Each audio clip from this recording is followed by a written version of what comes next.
মুহূৰ্তত আহিল আমাৰ মাজলৈ এটা বহুত ডাঙৰ খবৰ। সুনীল গগৈ আৰু জাহাংগীৰৰ কাণ্ডই সমগ্ৰ অসমে বিয়পি পৰিছে। কিন্তু সেই ৰাতি সুনীল গগৈয়ে মাছ মাৰিবলৈ কাৰ লগত গৈছিলে, আপোনালোকে মোৰ সম্পূৰ্ণ ভিডিঅ'টো চাওক, তেতিয়া সকলো কথাখিনি গম পাব। আপোনালোকে নিশ্চয় গম পাইছে, সুনীল গগৈ পৰিয়ালে নিজ মুখেৰে কৈছে যে সুনীল গগৈয়ে সেই ৰাতি মাছ মাৰিবলৈ গৈছিল। কিন্তু কাৰ লগত মাছ মাৰিবলৈ গৈছিল? নাই, তেওঁ ঘৰৰ পৰিয়ালৰ লোকক মিছা কথা কৈহে ক'ৰবাত বেলেগত গৈছিলে। কিন্তু যদি বেলেগতে গৈছিলে, তেতিয়াহ'লে সেই পিছফালে এই ঘটনাটো কেনেকৈ সংঘটিত হ'বলৈ পালে? না, সেইজন জাহাংগীৰে হয়নে নে সুনীল গগৈ হয়? কাৰণ কিহৰ কাৰণে আজি এনেকৈ আমি ক'বলৈ বাধ্য হ'লোঁ, কাৰণ জোনমণিৰ ঘটনাই সকলোকে চকু মোকলাই দিলে যে যিহেতু ভুল ৰিপৰ্ট দিয়াৰো আমাৰ এইখন অসমত ব্যৱস্থা আছে। কাৰণ আপোনালোকে নিশ্চয় গম পাইছে, বাহিৰৰ পৰা ৰিপৰ্টটো ভালেই আহে, তাৰপিছত গৈ পেলাই যিহেতু ৰিপৰ্টবোৰ ৰাজহুৱা নকৰে, গতিকে ৰিপৰ্টটো ভুল কৰি দিয়াৰ দৰে মানে অনুভৱ হয়। কাৰণ কিহৰ কাৰণে কৈছোঁ, সুনীল গগৈৰ ক্ষেত্ৰতো কিমান প্ৰতিবাদ কৰি আছে যে মানে জাহাংগীৰৰ হয়নে নাই সুনীল গগৈ হয়, ৰিপৰ্টটো ৰাজহুৱা কৰিব লাগে, কিন্তু এতিয়ালৈকে ৰাজহুৱা কৰা দেখা নাই। গতিকে আপোনালোকে নিশ্চয় গম পাইছে, যিটো ঘটনা হৈছিল, ভয়ংকৰ ঘটনা, চিন্নামুণ্ডত জ্বলন্ত অৱস্থাত উদ্ধাৰ। ফাৰ্ষ্টতে গম পাইছিলে যে সুনীল গগৈ বুলি, তাৰপিছতে ৰিপৰ্টত আহিল জাহাংগীৰ বুলি, নহয় জানো? গতিকে তেওঁ যদি মাছ ধৰিবলৈ গৈছিল, অকলে গৈছিল নে? সেইখিনিক তেওঁ কাৰ লগত যায়, সেইখিনি বস্তু যদি ইনকুৱাৰী কৰিলেহেঁতেন যে বা বেলেগ টাইমত বেলেগ মানুহৰ লগত যায়নে, অকলেনো সেই ৰাতি অকলেনো মাছ ধৰিবলৈ বাৰু যায়নে মানুহ? নিশ্চয় কোনোবা গৈছিল। কোনোবা এজন যদি মাছমৰীয়াই যদি মুখ খুলিলেহেঁতেন, তেতিয়াহ'লে সকলো কথাখিনি ওলাই পৰিলেহেঁতেন, হয়নে নহয় কওক আপোনালোকে? কেনেকুৱা এটা ভয়ংকৰ ঘটনা এইখন অসমতে সংঘটিত হৈছে। আগতেতো অসমৰ বাহিৰত এনেকুৱা ধৰণৰ ঘটনা শুনা পাই আছিলোঁ, আজিকালি প্ৰায়ে ভয়ংকৰ ঘটনা শুনা পাই থকা যায়।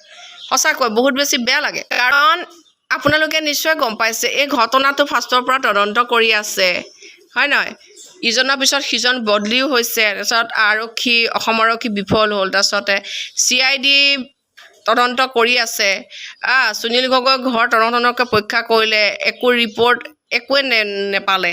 তাৰপিছত সুনীল গগৈৰ পুত্ৰ পত্নীকো জেৰা কৰিলে, নাই একো নেপালে। কিন্তু আপোনালোকে নিশ্চয় গম পাইছে, যেতিয়া জয়ন্ত গোস্বামীয়ে টকা দাবী কৰি আছিলে, তেতিয়া সুনীল গগৈ ডাঙৰীয়া, ৰণোজ পেগু ডাঙৰীয়াক কৈছিল যে মানে তেতিয়া কথাটো ওলাইছিলে যে ধৰাই দিব নোৱাৰি নেকি। তাৰপিছতে জয়ন্ত গোস্বামী ডাঙৰীয়াৰ গ্ৰেপ্তাৰ হৈছিলে, তাৰপিছত জেল হৈছিলে, তাৰপিছত তেওঁ জামিনো পাই গ'ল। কিন্তু তেওঁলোকৰ গাঁওবাসীয়ে এটা কথাই কৈ আছিলে যে মানে কি তেওঁ জেৰাৰ সন্মুখীন হ'ব লাগে আৰু এবাৰ জেৰা কৰিব লাগে, কাৰণ ৰাইজৰ দাবী। কিন্তু এতিয়ালৈকে জেৰা কৰা নাই, হয় নহয়?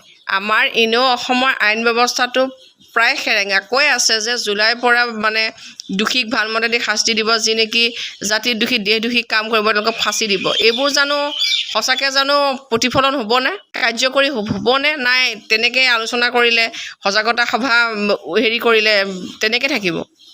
গতিকে এইবোৰ কাম কৰিব লাগে, ফ'ল' কৰিব লাগে যে এনেকুৱা ধৰণৰ ঘটনা সংঘটিত কৰা, যিবোৰ অপৰাধী জেলত ভৰাই ৰাখিছে, যে গম পাইছে যে কোনোবা হত্যাকাৰী বুলি, ডাইৰেক্ট ফাঁচি দিয়া ব্যৱস্থা কৰিব লাগে।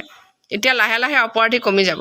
আপোনালোকে ভাবকচোন, সুনীল গগৈ ডাঙৰীয়া মাছ মাৰিবলৈ গৈ যোৱাৰ পিছত এইটো ঘটনা সংঘটিত হ'ল।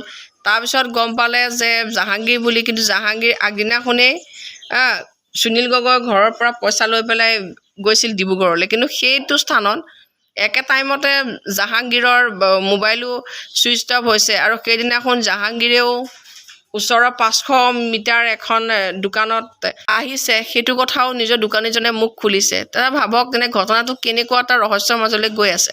কিন্তু এতিয়ালৈকে চিহ্নমুণ্ডটো বিচাৰিব পৰা নাই, না সুনীল গগৈ পলাতক আছেনে, না সুনীল গগৈ মাৰিলে, না সুনীল গগৈ অপহৰণ কৰিলে, একোৱে উলিয়াব পৰা নাই।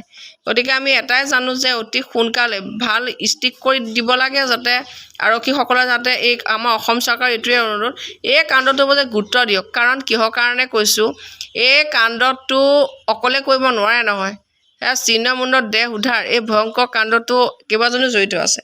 গতিকে এইটো কোন কেনেকৈ জড়িত হৈ আছে, কাৰণ এনেকৈ যদি অপৰাধী সাৰি যায়, তেতিয়াহ'লে এইখন অসমত অপৰাধীয়ে আৰু ভৰি পৰিব, হয় নহয় কওক? গতিকে দুখীয়া যাতে উপযুক্ত শাস্তি পায়, আমি সেইটোৱে বিচাৰোঁ। ঠিক আছে, মোৰ ক'বলগীয়াখিনি ইমানেই। আপোনালোকৰ যদি কিবা ক'বলগীয়া আছে কমেণ্ট কৰিব।